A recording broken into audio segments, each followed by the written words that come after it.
yang kering, sebab kalau basah ini busuk. Bila Nabi masukkan tangan dia ke dalam, Nabi rasa di dalam ini ada basah. Lalu Nabi tanya, wahai peniaga, kenapa yang di dalam ini basah, kenapa yang di luar ini kering? Kata peniaga menjawab, asabahul matar, kena hujan ya Rasulullah. Lalu kena hujan, tepung yang di dalam ini basah. Saya ambil tepung yang kering, saya letakkan di luar, sehingga orang yang membeli dia tengok kering, tapi bila nak disukat, nak ditimbang, dia masukkan yang basah sekali. Marah Nabi. Apa kata Nabi? Man ghasyana falaysa minna. Siapa yang menipu, siapa yang berkhianat, dia bukan umat Nabi Muhammad sallallahu alaihi wasallam. Nabi-nabi sebelumnya tak ada masuk ke tamu, tak ada masuk ke pasar. Sebab nabi-nabi sebelumnya hanya beribadah saja. Nabi Isa hanya beribadah saja. Nabi Musa hanya beribadah saja.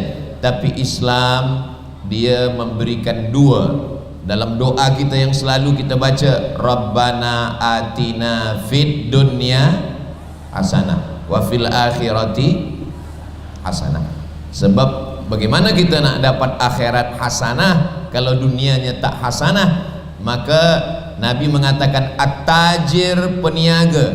Peniaga, Nabi tak ada sebut ahli ibadah. At-tajir, peniaga. As-saduq, jujur. Amin, amanah. Peniaga yang jujur, yang amanah, bila dia mati dia akan dapat 4. Ma'an nabiyyin, dia bersama dengan nabi-nabi. Was-siddiqin, dia bersama dengan orang yang benar. Was-syuhada, dia bersama dengan orang mati syahid. Was-salihin, dia bersama dengan orang yang soleh.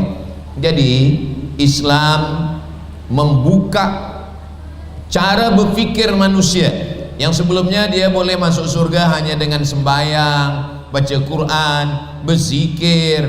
Tapi setelah Islam datang, kamu masuk surga tidak hanya dengan sembahyang, puasa sunat, baca Quran, tapi menjadi peniaga pun kamu juga boleh masuk surga dengan syarat adil, jujur, amanah. Ada satu surah dalam Al-Quran, surahnya bercerita tentang sukatan, tentang timbangan.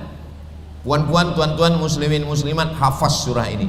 A'udzubillahi minasyaitonirrajim. Wailul lil mutaffifin. Celaka orang yang curang pada sukatan.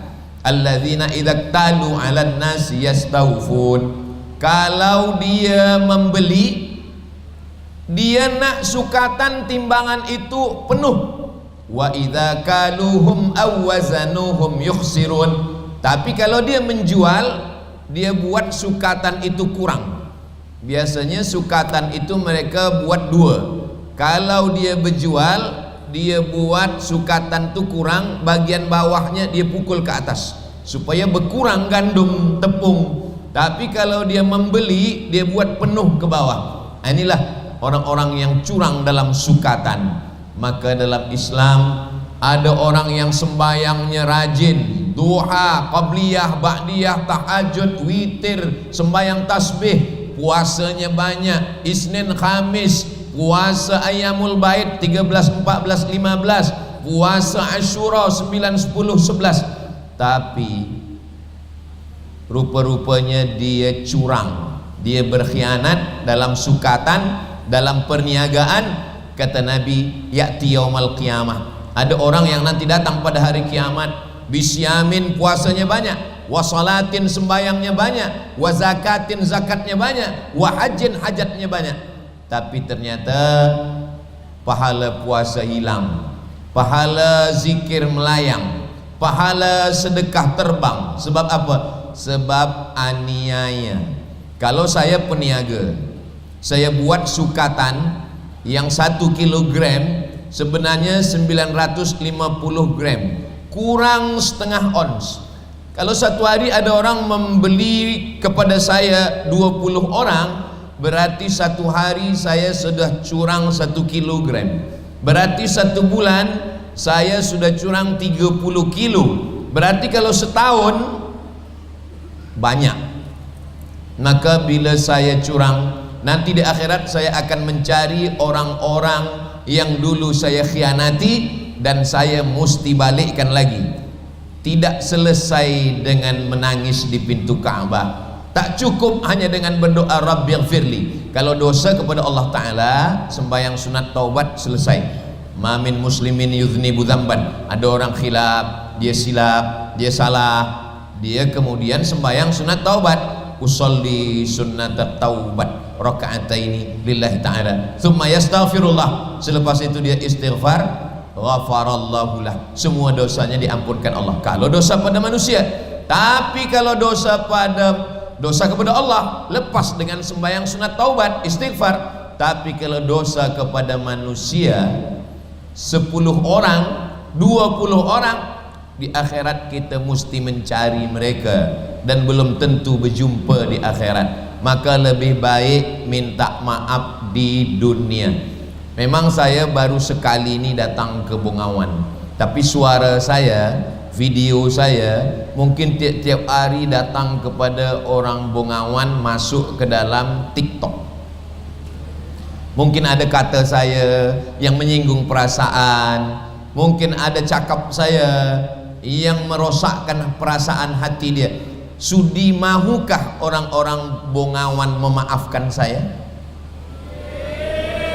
Dari bunyinya macam marah. Saya cuma nak katakan, lebih baik minta maaf di dunia daripada mencari di akhirat. Bukan senang nak mencari orang Bengawan ni nanti di akhirat.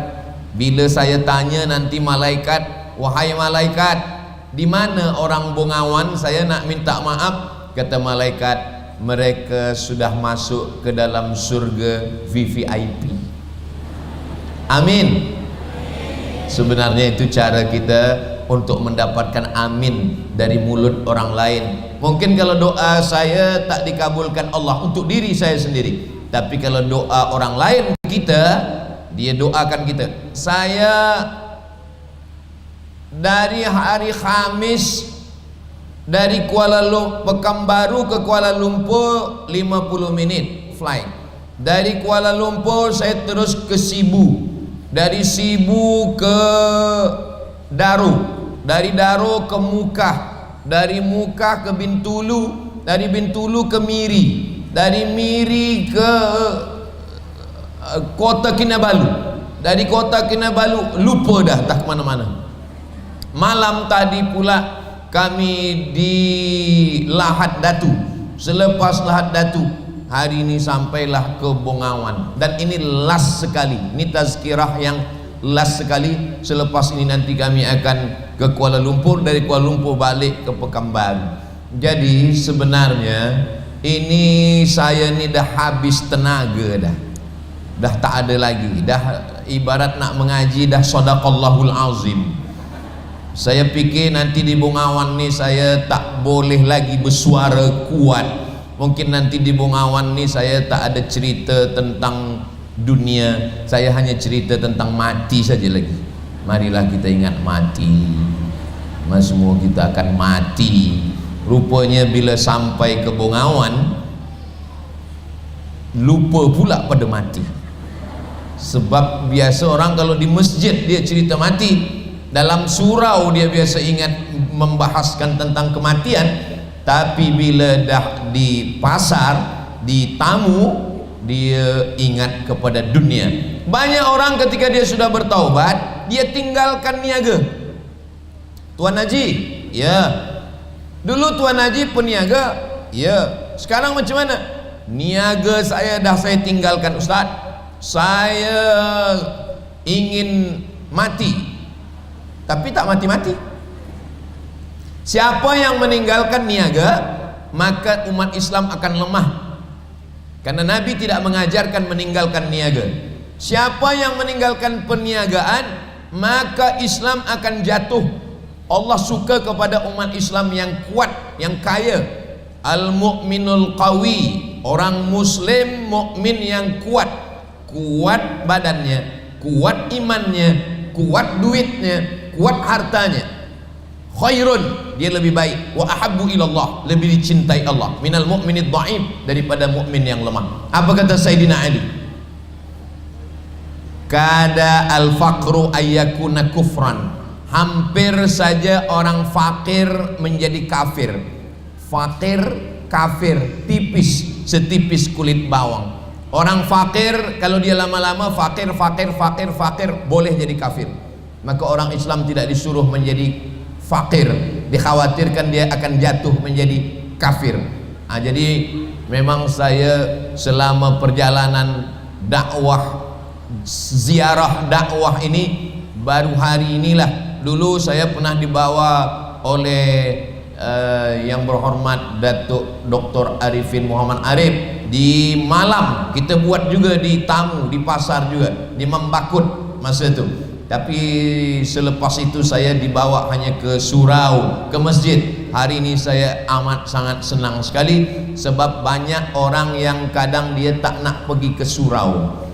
Kenapa dia tak nak pergi ke surau dengan tazkirah? Sebab beberapa kawan dia pergi ke surau, 2 kali ke surau meninggal. Maka saya memang selalu bila ada ziarah dakwah, saya minta supaya tazkirah dibuat di lapangan bola sepak, dibuat di stadium, dibuat di pasar. Sebab apa? Sebab memang ada beberapa orang yang takut ke surau. Saya ni takutlah ke surau. Kenapa? Surau ni menakutkan, Ustaz Abdul Somad. Di hadapan pintu sebelah kanan ada pula peti jenazah.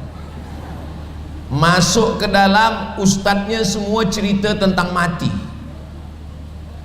Malam ini tazkirah kita tentang malam pertama di alam barzakh. Esok ustadz pula cerita mati. Sampai jamaah ni lupa nama ustadz. Itu ustadz siapa? Ustadz mati. Sebab bila dia datang cerita mati saja. Inilah yang membuat Islam cerita mati tak salah. Sebab Nabi mengatakan wa kafa bil mauti wa'iza, cukuplah kematian sebagai nasihat. Kullu nafsin dha'iqatul maut, semua yang bernyawa pasti mati. Tapi umat Islam ditakut-takutkan dengan kematian sehingga meninggalkan pasar, meninggalkan niaga, meninggalkan ekonomi, meninggalkan politik, meninggalkan sains. Umat Islam jadi lemah. Umat Islam ini menjadi kuat. Cuba kita tengok ibadah-ibadah kita. Semua ibadah kita ini pakai harta. Apa ibadah yang paling besar amal jariahnya? Man bana masjidan, siapa yang membina masjid,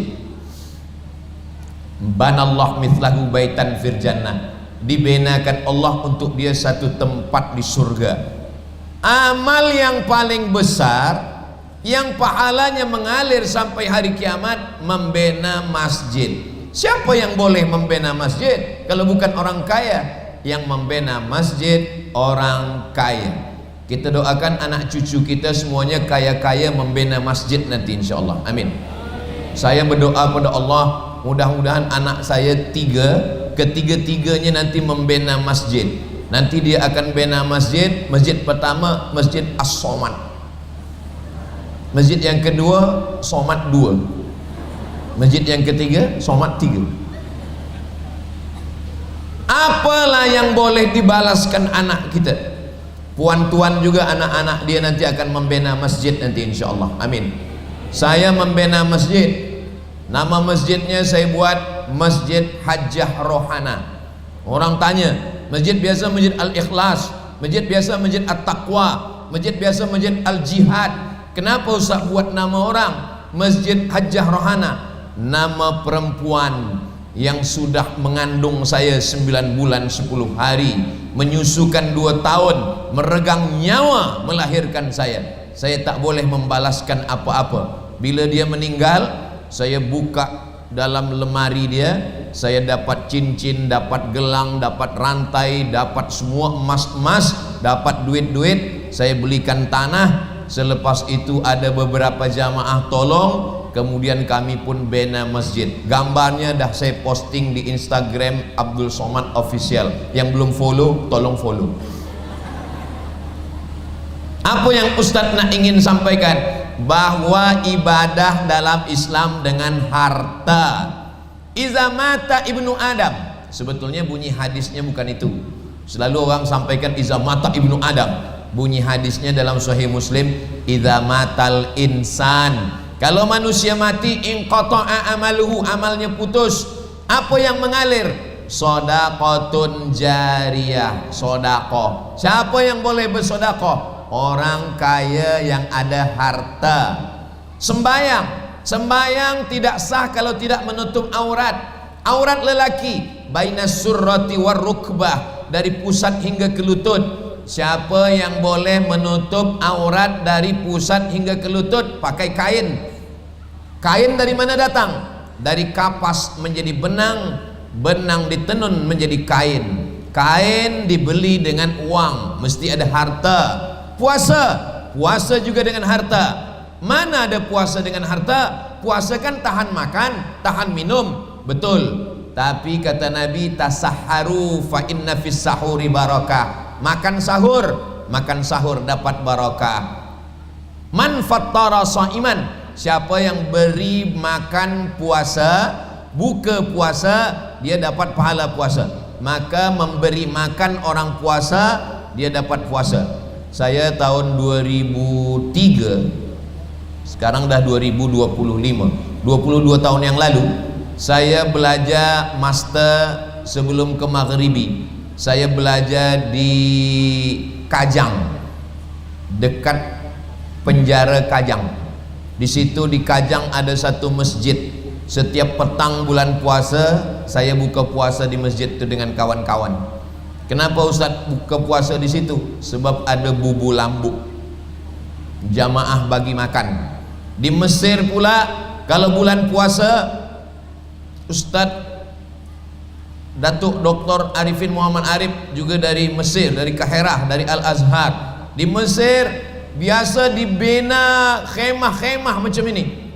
Ada di jalan itu dibuatkan kerusi dengan meja panjang. Biasa kalau dah pukul 6:30 azan maghrib, pukul 6 semua orang sudah ramai menunggu buka puasa. Mesir tak kaya macam Saudi Arabia. Kalau Saudi Arabia mereka bersedekah sebab minyak dia banyak, tapi Mesir negeri yang sebenarnya tidak kaya, susah, tapi orang bersedekah ramai. 3 hari. Hari pertama ayam, hari kedua ikan, hari ketiga kambing. Ayam itu orang Mesir memotong ayam 2 kali potong. Potong 1, potong 2. Ayam hanya 4 saja. 1 ekor ayam untuk 4 orang. Kadang di tempat kita 1 ekor ayam ni kita pun lupa ini entah ayam entah apa, lain sudah hilang, hancur. Begitulah mereka bersedekah. Siapa yang boleh memberikan makan puasa orang yang berpuasa? Orang yang ada harta. Syahadat, solat, zakat. Yang boleh berzakat orang yang sampai nisab. 40 ekor kambing, 1 kambing. 5 ekor onta, 1 kambing. Harta 85 gram emas. Sesiapa yang ada harta 85 gram emas, dia keluarkan zakatnya 2.5%. Maknanya 85 gram emas. Lelaki tak boleh guna emas. Lelaki kalau dia ada emas yang batang, bukan emas cincin, lelaki tidak guna emas. Tapi kalau perempuan, tentang perempuan ini zakat dia agak beza sikit. Kalau puan, makcik, ada gelang, ada cincin, ada subang, ada rantai, menurut 2 mazhab. Mazhab yang pertama, mazhab Hambali, dikumpulkan semua gelang, rantai, cincin ini, keluarkan zakatnya hanya sekali seumur hidup saja. Nanti bila ada orang bertanya macam mana emas perhiasan bagi perempuan, kumpulkan semua, keluarkan sekali seumur hidup 2.5%. Tapi kalau emasnya sampai 200 miskol, 200 miskol itu 850 gram, sekilo kurang 1,5 ons. Kita doakan muslimat-muslimat ni emasnya 2 kilo, amin. Kalau ada orang emas dia 2 kilo, kalau dia pergi hadir walimah, menunduk. Sebab apa? Sebab rantainya sekilo, menunduk aja. Kenapalah? Kalau ada orang yang pergi tazkirah pengajian, dia menunduk aja, mungkin di dalam jilbabnya itu ada emas sekilo. Siapa yang emasnya 850 gram? Mudah mengingatnya. Kalau nisab emas laki-laki 85 gram. Kalau perempuan perhiasan 850 gram, maka zakatnya tetap 2,5%. Dikeluarkan zakat. Saya cuma ingin nak mengatakan, sembayang dengan harta, puasa dengan harta, zakat memang harta, hajilah yang paling banyak mengeluarkan harta. Saya tak tahu di Sabah ni berapa lama menunggu. Kalau di Pekanbaru Riau itu bila dia register sekarang 2025, dia baru boleh pergi haji 2045. 20 tahun menunggu Datuk. Di Sabah berapa tahun? 50 tahun. 50 tahun. Jadi registerlah dari sekarang. Rupa-rupanya Sabah lebih lama pula lagi. Jadi kalau saya sekarang register haji, bayar, ada pun duit sekarang bayar haji, sekarang umur 25 tahun. Saya lahir 1977, sekarang umur 48 tahun. Jadi kalau 20 tahun, maknanya kalau saya sekarang register 20 tahun lagi 2045, saya baru boleh pergi berangkat ke Makkah 2055, 2035, 2045. Berarti umur saya 68 tahun, sudah lebih umur Nabi Muhammad SAW. Kita doakan mudah-mudahan kita semua panjang umur, sehat badan, sampai berhaji dan umrah ke Baitullah insyaallah. Berapa bayar flight pesawat kapal terbang, berapa bayar hotel, berapa bayar bas, berapa bayar makan, semua ibadah ini dengan harta. Jadi kalau ada orang yang tak mementingkan harta, sesungguhnya dia bukan ajaran Islam. Tapi ini mesti tapi, innama amwalukum, harta kamu, wa auladukum, anak kamu, fitnah. Islam datang bukan menyuruh kita meninggalkan dunia. Apa kata Nabi waktu haji wada? Laisa bi khairikum man taraka dunyahu li akhiratihi. Orang yang baik bukan orang yang meninggalkan dunia untuk dapat akhirat. Wala akhiratahu li dunyahu.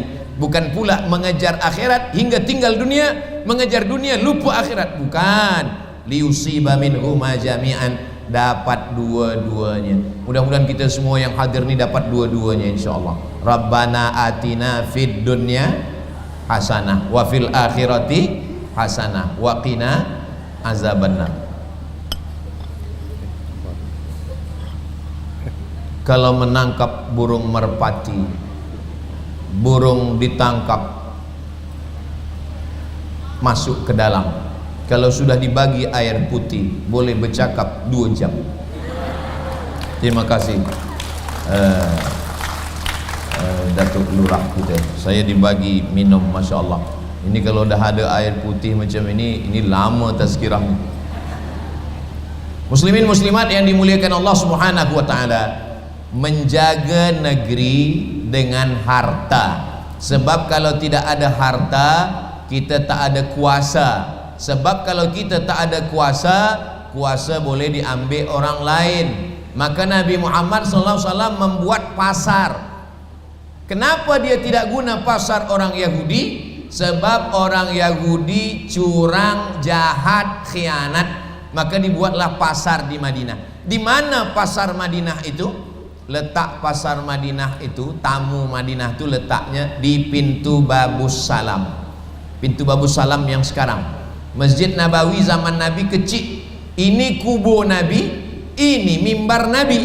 Dari mimbar Nabi ke kubur Nabi 22 meter, ke belakang 15 meter. Itulah Masjid Nabawi yang kecil. Kemudian masjid ini dibuat besar. Sekarang ada pintu masuk, perempuan tak boleh masuk dari pintu itu, yang masuk hanya lelaki. Namanya Babus Salam. Babus Salam itulah tempat masuk sekarang lelaki. Disitulah dulu pasar kota Madinah. Nabi pernah khutbah, tiba-tiba semuanya sibuk mengurus pasar pada hari Jumat. Itulah mengapa dilarang berniaga hari Jumat.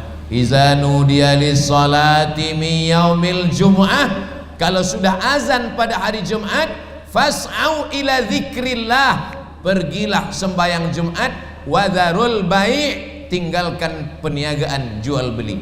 Siapa yang jual beli pada hari Jumat, azan Jumat sampai salam hari Jumat, jual belinya rosak, maka hari Jumat tetap boleh berniaga pagi sampai azan Jumat, tutup kedai.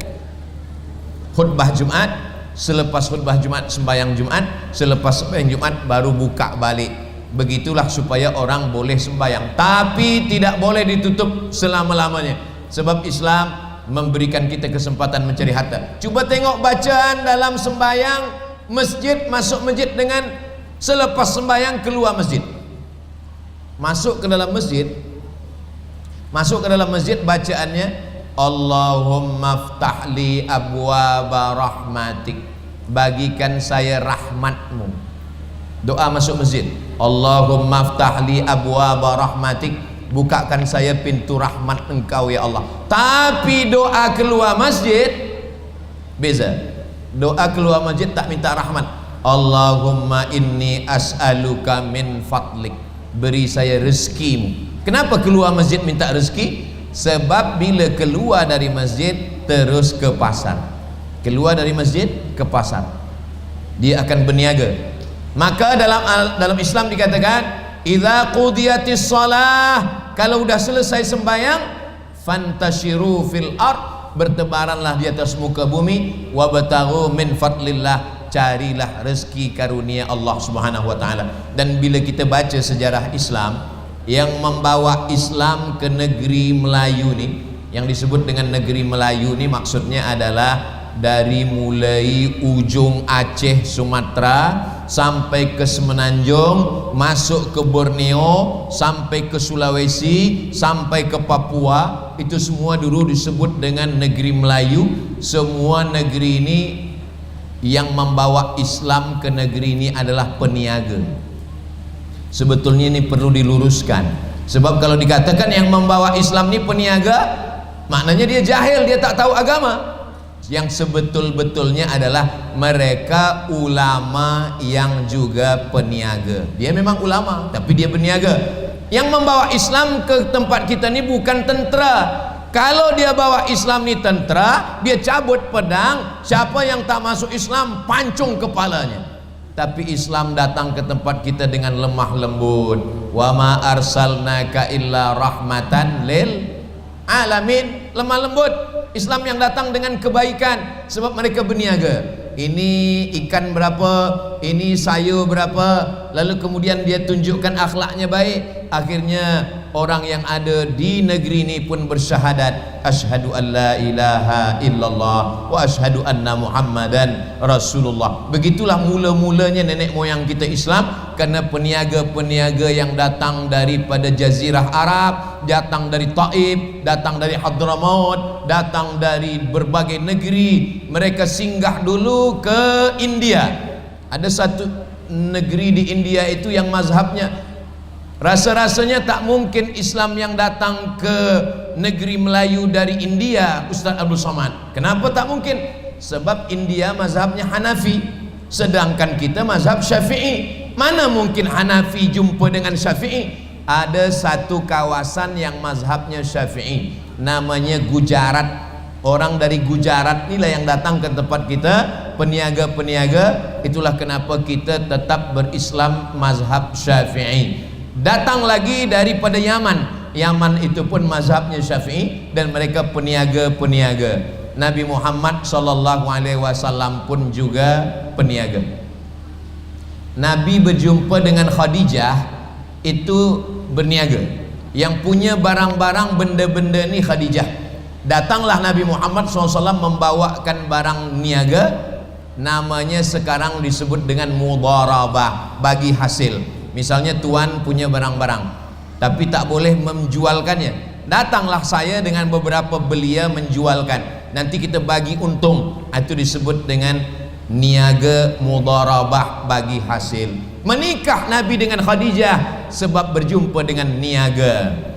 Ayah Nabi peniaga, istrinya peniaga.